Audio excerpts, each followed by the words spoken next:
Alors nous voici au Salon Zen et j'ai la déesse de l'amour avec moi qui va nous révéler tous les secrets de la relation, du tantra et du bonheur à deux. Mais avant tout, ça passe par soi. Absolument. Alors bien sûr, aujourd'hui, on parle beaucoup de la relation et de la relation à soi, mais surtout la relation avec l'autre. Comment être en amour, en relation, en communication avec l'autre. Et le tantra est vraiment une possibilité, peut vous donner la possibilité de trouver un chemin nouveau sans doute, mais très exaltant et enrichissant. Qu'est-ce que le tantra? Comment on définit le tantra? C'est une pratique sexuelle? C'est plus avant tout un travail énergétique? C'est quoi?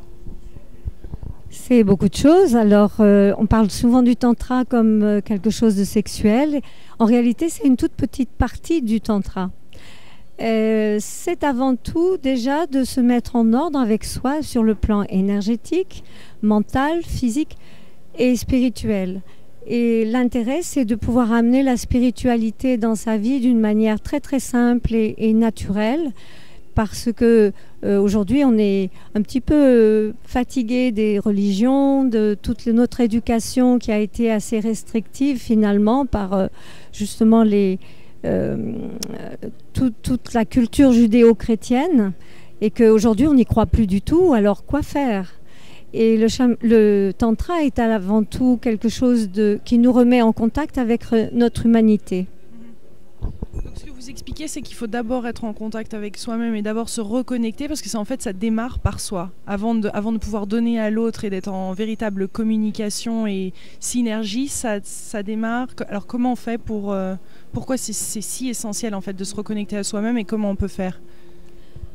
Alors bien sûr...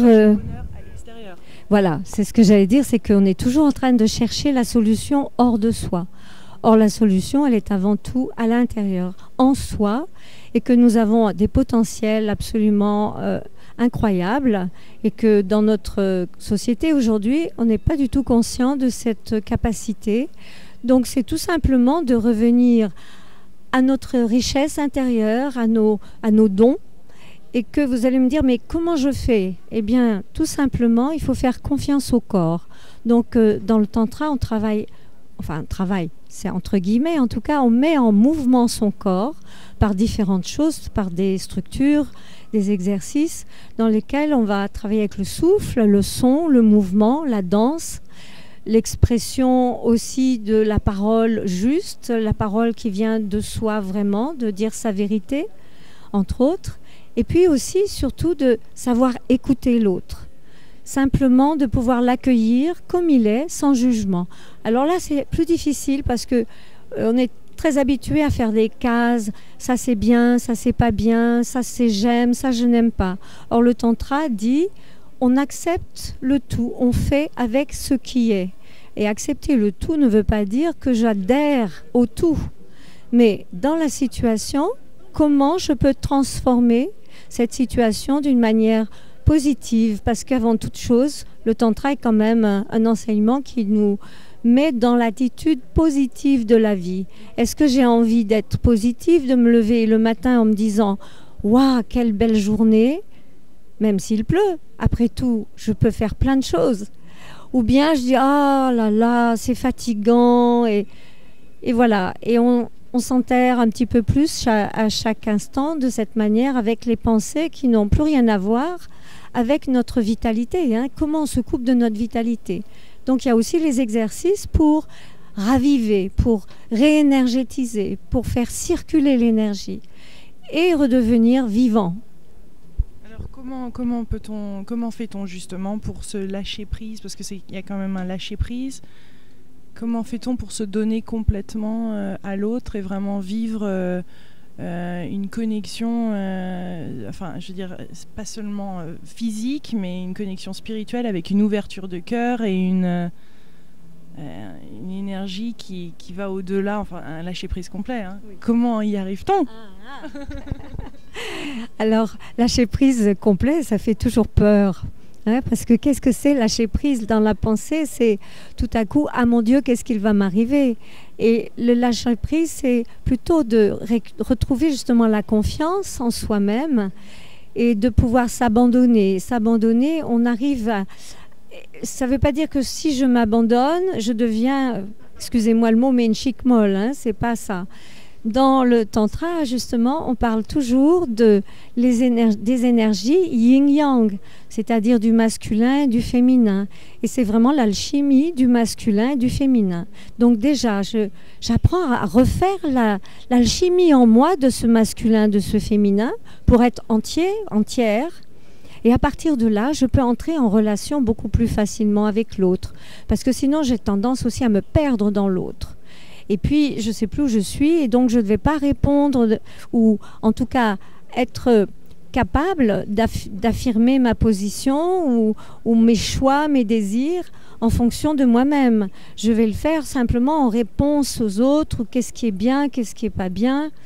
Et que dans notre culture, nous sommes assez partagés. C'est un peu la culture de la dualité. Or, le tantra, c'est non pas la culture, c'est vivre sa totalité, en harmonie avec soi, avec l'autre. Et les choses sont des vagues. Ça monte, ça descend, c'est pas toujours comme on aimerait, mais ce n'est pas grave. Qu'est-ce que je fais avec la situation ? Donc vous avez des CD de relaxation, de méditation, de musique qui aideraient justement à favoriser cet état d'esprit. Oui, bien sûr. Alors, la musique est très importante, hein. C'est justement, moi en tant qu'artiste, je ne peux pas me passer de la musique. Et j'ai créé une méditation en mouvement, parce que c'est plus facile d'entrer dans le mouvement pour pouvoir lâcher le mental et s'abandonner au corps et aux sensations, parce que c'est vraiment un travail sur les sensations. Donc c'est une manière déjà d'arriver à se centrer et à se connaître un peu mieux de l'intérieur. Donc il y a un CD de méditation en mouvement qui s'appelle CD des 4 directions, et qui est avec une très belle musique qui a été construite par mon compagnon Olivier Bessigné, et moi-même je chante dans cette méditation. Donc voilà, je vous invite à faire l'expérience. Et ça, c'est une méditation qui pourrait se faire à deux? Absolument. Ça se fait tout seul, à deux, en groupe. Il n'y a pas de limite. On peut avoir 10 ans, on peut avoir 80 ans. C'est absolument à la portée de tout le monde, parce que les mouvements sont très très simples et absolument tranquilles. Donc il n'y a pas de danger. Donc, est-ce que vous diriez que l'énergie sexuelle, c'est la même que l'énergie spirituelle? Alors parlons de l'énergie sexuelle, parce que l'énergie sexuelle souvent est considérée comme à part de notre énergie. Or, notre énergie sexuelle, c'est notre vitalité à la base, qui peut être utilisée pour la sexualité, mais aussi pour venir nourrir tous nos autres chakras. Alors, on va bien sûr réchauffer ce foyer qui est notre premier chakra, et que nous allons revitaliser à la fois notre sexualité, mais aussi notre centrage, notre capacité de communiquer avec les autres et de recevoir aussi les autres, et puis d'ouvrir le cœur. Mais j'aime pas beaucoup le mot ouvrir, c'est plutôt de expandre.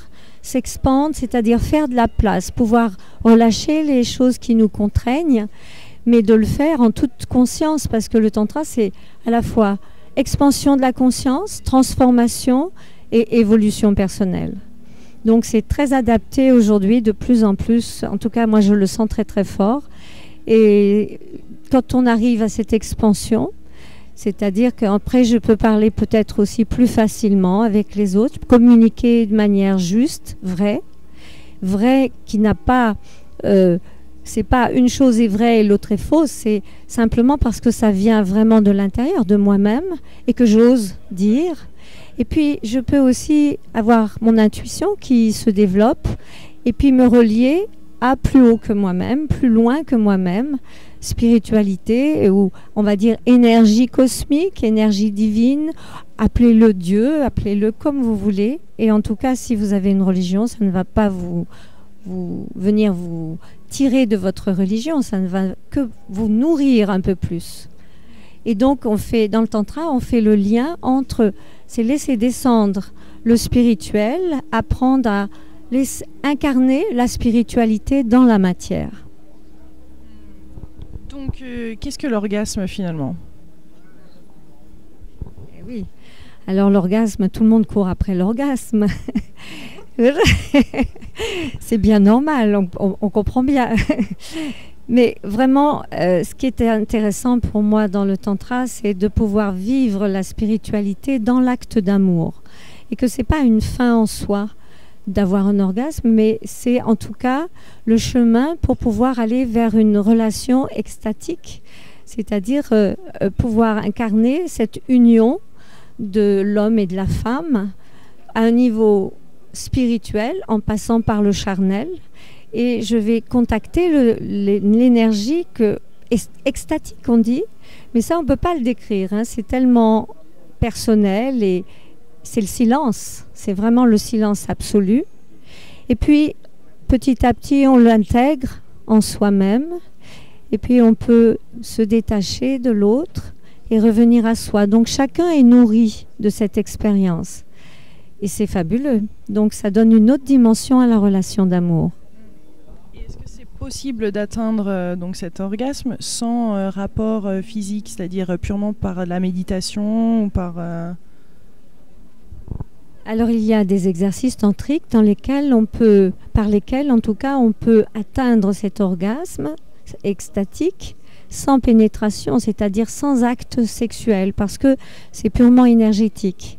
Et ce qui est formidable, c'est que je peux le pratiquer tout seul, toute seule, tout seul. Je peux vraiment le vivre pour moi-même. Et alors après, si je peux le partager avec quelqu'un, eh bien c'est formidable. Donc sans rentrer dans les détails, mais comment fait-on pour y arriver tout seul? Je ne vais pas vous faire une démonstration. Mais en tout cas, il y a tout un travail avec le souffle et de mouvement dans le bassin, bien sûr. Et puis, on fait monter l'énergie chakra après chakra. On monte tout, voilà, jusqu'au 7e, même 8e chakra. Hein, donc, avec la connexion au-delà de soi. Et puis, ensuite, je laisse redescendre cette énergie. Je vais intégrer cette énergie dans mon corps. Donc, nous avons plein d'exercices pour déjà apprendre à délier cette énergie, à trouver la fluidité dans l'énergie, pour être capable déjà tout seul. On n'a pas besoin de l'autre pour avoir un orgasme. Hein. Désolée de dire ça, mais c'est vrai.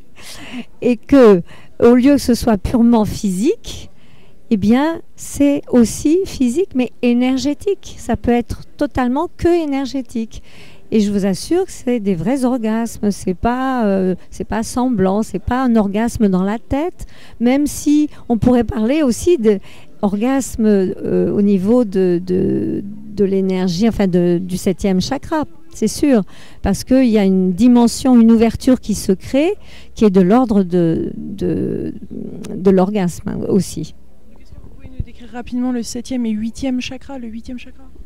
Eh bien, il y a plus de chakras que ça, mais c'est-à-dire qu'on travaille généralement sur déjà les 7 premiers chakras, parce que c'est ceux qui sont le plus palpables par rapport à notre corps, mais non, au niveau de la couronne, hein, mais 6e, au 3e œil, 6e, hein, l'intuition, l'expansion vraiment de la pensée. Et puis le 7e chakra qui est la couronne, c'est bien connu, l'ouverture à plus haut. Et puis bien sûr il y a des échelles, c'est-à-dire il y a des paliers de connexion spirituelle. Il y a des étages différents. Ben, l'ouverture après ce que nous sommes, au-delà de ce que nous sommes. Hein, mais c'est important de pouvoir aller au moins là, parce que c'est après une ouverture vraiment à l'énergie cosmique. Donc le plaisir n'aurait pas de fin. On peut toujours accéder à, même en tant que déesse de l'amour, vous arrivez toujours à accéder d'autres niveaux de plaisir. Oui, mais quelquefois, là où c'est frustrant, c'est que ça ne marche pas de tous les coups. Et que c'est... Voilà, exactement. Mais ce qui est beau, c'est que dans le tantra, on n'a jamais terminé de découvrir. Hein. C'est vraiment la découverte de soi et de l'autre. On parlait de relation tout à l'heure. C'est toute la richesse que l'on peut créer dans la relation par une communication qui passe vraiment par tout ce que nous sommes et qui n'est plus une communication purement intellectuelle. Et que dans notre société aujourd'hui, je crois que c'est très très fort de chercher cette communication que moi j'appelle vraie, parce que la tendance est de rester au niveau de la tête et ne pas être ancré, de ne pas être dans sa puissance et dans son cœur, et son feu intérieur et l'ouverture de son cœur. Voilà. Merci beaucoup. Merci Lilou, merci beaucoup. Vous êtes adorable. C'est gentil, merci. Merci.